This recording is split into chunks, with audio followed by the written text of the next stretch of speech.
अंतर में भी और बाहर के वातावरण में भी हमारी इस दीपावली का इससे बड़ा गहरा संबंध है। साथ ही साथ कई ऐसे ऐतिहासिक घटनाएं भी घटित हुई हैं जो हमें सीधा प्रेरणा देती हैं इन पर्वों से जुड़ करके, इसके स्वरूप को अपने जीवन से जोड़ करके उन महान परंपराओं की और उन घटनाओं की स्मृति हम कभी भूले नहीं, इसके लिए भी दीपावली की सारी प्रक्रिया संपादित की जाती है। कहते हैं ना, भगवान राम ने अधर्म पर धर्म की विजय पताका फहराई। उनके अयोध्या आगमन पर लोगों ने खुशी के दीप जला करके उनका स्वागत किया। इसी क्रम को आगे बढ़ाते हुए अब हम आपसे आस्था, तपस्या एवं सूर्य उपासना के महापर्व छठ पूजा पर कुछ प्रश्न पूछना चाहते हैं। यह बात तो सभी जानते हैं कि छठ पूजा सूर्य उपासना का महापर्व है। हम आपसे जानना चाहते हैं कि इसका मूल संदेश क्या है। हेमंत जी, हम लोग जिस देश में रहते हैं ना, इसका नाम भारत है। भार अर्थात प्रकाश, रत मतलब रमण करने वाले। इस देश के निवासियों को प्राचीन समय से यह ज्ञान ज्ञात था कि वास्तव में ज्ञान ही हमारा लक्ष्य है, उसी का प्रतीक है प्रकाश। और हमारे पूर्वज ऋषियों ने तप की गहराई में जाकर के जो अनुभव किया वो ये पाया कि परमात्मा ने हमें दो चीजें दी। एक तो ये मानव देह दिया और इस देह रूपी यंत्र को चलाने के लिए प्राण शक्ति दी। और उन्होंने ये भी अनुभव किया कि सूर्य जगतुस्त्र आत्मा, इस जगत की आत्मा सूर्य है और उसी का अंश प्राण के रूप में हमारे देह रूपी यंत्र को नियंत्रित करता है। इसको गतिमान बनाने में उसी की ऊर्जा काम आती है, संचालित करता है, संचालित। तो अब ये ध्यान में आया कि क्या उस महाप्राण से, इस जगत की आत्मा सूर्य से अपनी इस आत्मा को जोड़ा जा सकता है। और उसको जोड़ने का जो विज्ञान उन्होंने विकसित किया ना, उसी को उन्होंने सूर्य उपासना कहा। तरीके अलग हो सकते हैं, स्वरूप भिन्न हो सकता है, लेकिन उद्देश्य सबका एक ही है। यह पर्व अपनी आत्मा को परमात्मा बनाने, मानव को माधव बनाने, पुरुष को पुरुषोत्तम बनाने से संबंधित है। जब तक उस महाप्राण के साथ अपने इस प्राण को हम संबंधित नहीं कर लेते हैं, तब तक उसका प्रवाह हम इस तक नहीं ले पाते। और सूर्य उपासना, ये छठ पर्व हमारे यहाँ माना जाता है, ये एक दिन ही नहीं होता। हमारे यहाँ ये वर्ष भर चलने वाली प्रक्रिया है। ये तो प्रतिदिन सूर्य को अर्घदान करके सूर्य के साथ भावनात्मक लगाव बनाने का क्रम यहाँ का हर साधक किया करता है। इसी के साथ इन 12 महीने में शुक्ल पक्ष की षष्ठी तिथि को छठ पर्व मनाने की परंपरा हमारे यहाँ है। सभी माह में हर शुक्ल पक्ष की षष्ठी तिथि को छठ पर्व करते हुए ये कार्तिक के महीने का जो छठ पर्व है, ये इन सारे पर्वों की पूर्णा होती है। अच्छा, इसका महत्व और बढ़ जाता है। हाँ, और कोई बीच में अन्य माह को छठ व्रत करे या न करे, लेकिन कम से कम 2 माह बड़े महत्वपूर्ण माने गए। एक तो चैत्र मास का शुक्ल पक्ष का षष्ठी तिथि और ये कार्तिक मास के शुक्ल पक्ष की षष्ठी तिथि। ये 2 सूर्य उपासना के बड़े महत्वपूर्ण दिन माने गए। इस दिन सूर्य चेतना का विशेष गुण इस धरती पर सहज ही उपलब्ध होता है। इसीलिए इस पर्व के पीछे का जो महत्व है वो हम लोग इसी अनुसार उसे सम्मान भी देते हैं, श्रद्धा भी रखते हैं और इसका लाभ भी लेने की परंपरा अपने यहाँ हम लोगों ने विकसित की। एक शब्द यहाँ बोल सकते हैं कि उनका अनुग्रह हम पर विशेष रूप से पड़ता है इसमें। बिल्कुल बिल्कुल। अब क्या कहते हैं कि किसी ने कहा भी है कि सूर्य उगकर भी भला क्या कर सकेगा, आंख पर पट्टी यदि हम बांध बैठे।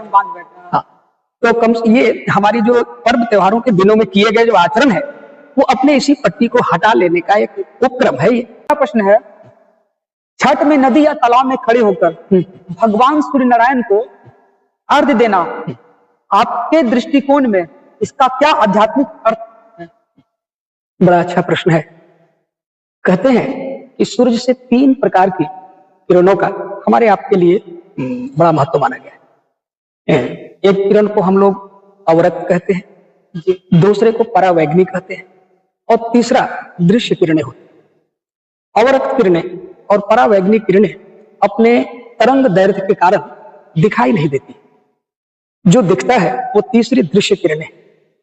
अवरक्त किरणों के शरीर पर पड़ने से ही हम गर्मी का अनुभव करते हैं। कहते हैं कि सुबह में सूर्योदय के समय और सूर्यास्त के समय जब सूर्य का रंग लालिमा लिए हुए होता है उस समय उससे जो विशेष तरह की ऊर्जा तरंगे इस धरती पर आती है, वो तो ऐसे भी शरीर पर पड़े तो उसका लाभ मिलता है। कई मनोविज्ञानवेत्ता ये भी कहते हैं कि मात्र आप उस ब्रह्म मुहूर्त में सिर्फ यदि जग भी जाएं तो 6 महीने बाद यदि आपने अपने आभा मंडल का परीक्षण कराया तो उसमें बड़े अद्भुत परिवर्तन अनुभव होते हैं। और फिर यदि हम लोग सूर्य को अर्घदान भी करते हैं तो ऐसे हाथ सिर के ऊपर करके जल देने की जो परंपरा है, उसके पीछे भी यही रहस्य है। सूर्य की किरणें जल की बूंदों को वेधती हुई जब वो 7 रंगों में विभक्त होकर के हमारे शरीर के जिस हिस्से पर पड़ती हैं, उस शरीर के उस हिस्से में जो हमारी ऊर्जा का स्वरूप है, वो जिन गुणों के लिए जाना जाता है, उनके गुणों में विस्तार आ जाता है। और ये लाभ तो प्रतिदिन लिया जा सकता है, लेकिन छठ व्रत के दिन, षष्ठी तिथि के दिन ऐसी विशेष ऊर्जा तरंगे विशेष तरह की शक्तियों से अनुप्राणित होती है। और ये समूह में जो पूजन किया जाता है, सबके मन में एक ही भाव, सबके मस्तिष्क से एक ही तरह के विचार तरंगों का निष्कासन, वो सब मिल करके एक ऐसी परिस्थिति पैदा करती है जो सूर्य की इन विशेष शक्तियों को समूह प्रार्थना के रूप में जब आकर्षित करती है तो सामान्य से लेकर के विशेष तक को लाभ मिलता है। और जो छोटे बच्चे, वृद्ध या अज्ञानी जन स्वयं इस विधा से अनजान भी होते हैं, वे भी उस वातावरण में रह करके उसका पूरा लाभ सहज ही पाते हैं। शरीर यदि जल से भीगा हुआ, कपड़े भीगे हुए हो और उस पर यदि सूर्य किरणें पड़ रही हैं, तो सूर्य किरणों के ऐसे किरणों के गुण निश्चित रूप से अधिक हो जाते हैं और शरीर के जिन अंगों पर भी ये पड़ता है उस पर विशेष लाभ होते हुए देखे गए। हमारा अगला प्रश्न है, छठ व्रत में हम सभी देखते हैं कि शुद्धता, संयम एवं आत्म अनुशासन पर विशेष ध्यान दिया जाता है, ऐसा क्यों? हेमंत जी, देव पूजन की पहली शर्त है पवित्रता। बाहर की हो तो या भीतर की हो तो। कोई भी पूजन कर्म प्रारंभ करने के पहले हम लोग जो खट कर्म करते हैं, 6 ऐसे आचरण हम लोग करते हैं प्रारंभ में, पूजन शुरू करने के पूर्व, यज्ञ करने के पूर्व, जिसका संबंध हमारी पवित्रता से जुड़ा हुआ है। हमारी ऊर्जा का नकारात्मक उपयोग न हो, देवताओं को दिलाया गया ये विश्वास कि आपके द्वारा दिए गए अनुदान को हम अच्छे कार्यों में लगाएंगे, अपनी उन्नति में लगाएंगे, इसकी ये पहली शर्त है। हम आप किसी को भी कोई वस्तु देते हैं तो अपेक्षा रखते हैं कि हमारे द्वारा दी गई वस्तु का आप सदुपयोग करें। कोई बहुमूल्य चीज हमें कोई दे और हम उसे नाली में डाल दें, देने वालों को तकलीफ होती है। बिल्कुल यही इसी बात का ख्याल रखा जाता है। ये देवता का एक बड़ा सुंदर गुण होता है, संवेदना। और ऋषियों ने कहा है कि देवम भूत्वा देवम यजेत। जिस किसी देवी देवता की हम उपासना करते हैं, शिव जी की उपासना करते हैं, तो शिवम भूत्वा शिवम यजेत। स्वयं शिव भाव मन में धारण करके ही शिव की उपासना सफल होती है। उसी तरह देवताओं की उपासना का, उनके अनुग्रह को प्राप्त करने की पहली शर्त ही है पवित्रता। और उसी पवित्रता को हम भीतर और बाहर स्थापित कर सके, देवताओं को भरोसा दिला सके, इसी के लिए सारे आचरण हमारे आपके द्वारा किया जाता है। साफ सफाई, शुद्धता, पवित्रता, ये सारे आचरण इसी उद्देश्य से किए जाते हैं ताकि हम जिस लिए ये पर्व कर रहे हैं, अगर देवता हमारे ऊपर प्रसन्न होकर के उनका कुछ अनुदान हमें मिलता है तो हम उसे सहेज करके ठीक से उसका उपयोग कर सकें। प्रश्न है, गायत्री साधना एवं सूर्य उपासना, क्या इन दोनों में कोई समानता है? बहुत अच्छा प्रश्न है आपका, और आपके प्रश्न में ही आपका उत्तर भी छुपा हुआ है। बिल्कुल समानता है। सूर्य जगतोस्त्र आत्मा, इस जगत की आत्मा सूर्य है। और गायत्री मंत्र का जो अर्थ है, गय का अर्थ प्राण होता है, त्रयी मतलब प्राण, गायंतम त्रायते, जिसके गायन करने से प्राणों का त्राण होता हो वो गायत्री है। और प्राणों का त्राण सूर्य की ऊर्जा को उसके प्राण से अपने को संबंधित किए बिना संभव नहीं है। सूर्य चेतना को, सूर्य के प्रकाश को, सूर्य के गुणों को अपने लिए हम उपलब्धि बना सके, इसके लिए आवश्यक है वो साधन जिसका उपयोग करके हम सूर्य की शक्ति को आकर्षित कर सकें। सूर्य की 2 प्रकार की शक्तियों के बारे में अध्यात्मविदों ने कहा है। एक तो वो दृश्य प्रकाश है जिससे ये बाहरी जो कुछ भी सृष्टि दिखती है ये उसका परिणाम। और दूसरा, सूर्य की वो प्राण चेतना जिसको सविता तत्व के नाम से जाना जाता है, जो अति सूक्ष्म है, उसे सूर्य से आकर्षित करके अपने भीतर के प्राण से जोड़ लेने का एकमात्र साधन जो हमें ऋषियों ने दिया है वो है गायत्री महाविद्या। इसलिए गायत्री महाविद्या वास्तव में सूर्य महाविद्या ही है। सूर्य की शक्तियों को आकर्षित करने हेतु इस महाविद्या के अलावे अतिरिक्त और कोई विधा हमारे यहाँ उपलब्ध नहीं है। कहते हैं कि मनुष्य अपने जीवन में जितनी भी उपलब्धियां चाहता है, हर संसार के सांसारिक क्षेत्रों में, हर क्षेत्र में उपलब्धि चाहता है, उस उपलब्धि में सबसे सहायक शक्ति होती है प्रज्ञा। उसके बिना, विवेकशीलता अपनाए बिना, दूरदर्शी विवेकशीलता को ही प्रज्ञा कहते हैं और उसी को गायत्री भी कहते हैं।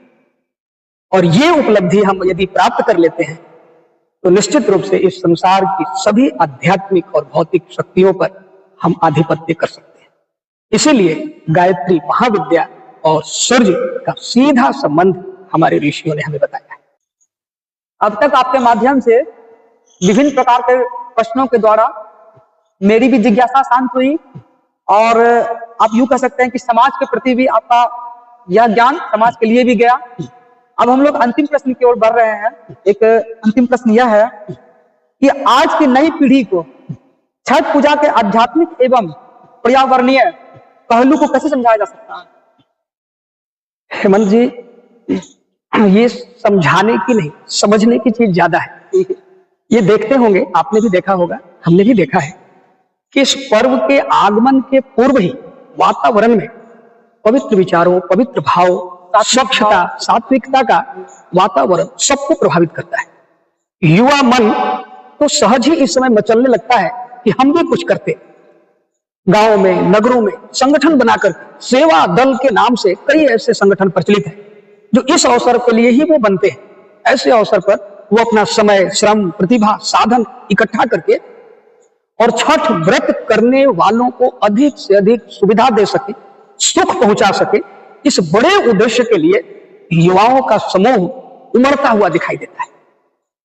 कितना अच्छा होता ये प्रवृत्ति जो सिर्फ थोड़े दिनों की रहती है, ये अगर स्थायी हो जाए, हमारा युवक सेवाभावी हो जाए, श्रम करने में उसकी निष्ठा हो जाए, आचरण में पवित्रता आ जाए, व्रत करने वाले व्रतशील लोगों की सेवा का भाव उसके मन में बराबर बना रहे।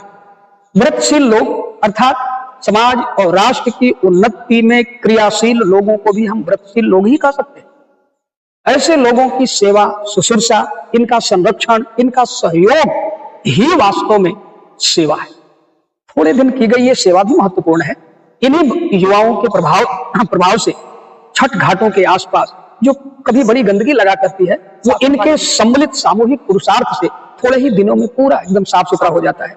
और वही स्थान जहां कभी बैठने लायक नहीं होता था, हम उस जगह पूजा करना भी संभव कर पाते।